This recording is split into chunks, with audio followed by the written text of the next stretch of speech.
So Carolyn says, my 7-year-old has recently become very angry and violent, so we started him on medication during the week 8 of the lockdown.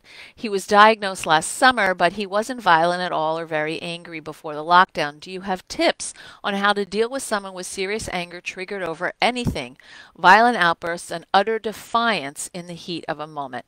So this is a great question, and I bet that some of you are dealing with this as well. So why kids are angry, especially I think I've talked about that. They're angry and they're going to take it out on someone with whom they feel safe, with someone who has protected them in the past, because you're there. Right? And you, even though this is not rational and it's unconscious, you're not able to make this better for them. So they're struggling to contain their big feelings. That's another reason they lash out, because they're in the export business. They're going to export their really angry, uncomfortable feelings to you.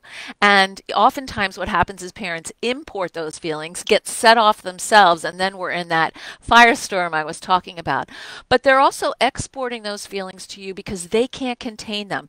And they need to know that you see their struggle, that you're not going to shame them for it, that you acknowledge that things are hard. 9 times out of 10, what kids who are angry want is some kind of validation that they have a right to be angry or upset. What happens a lot of times in families is parents to do the opposite. They want their kids to calm down and calm down quickly. And I don't know about you, but the worst thing my husband can say to me when I'm upset is, you need to calm down. Because essentially, I'd like to drop kick him outside of the house and across the street to the park.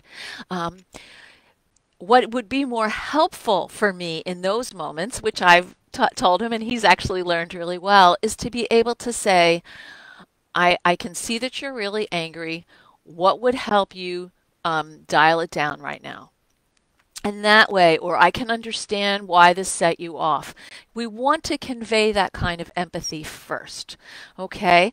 And so nonetheless, you want to set limits about foul language and violence and set up a plan for making amends.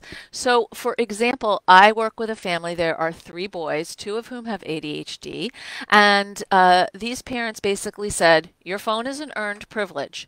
If you use foul language, the first time you get a warning, the second time I get your phone for the rest of the day.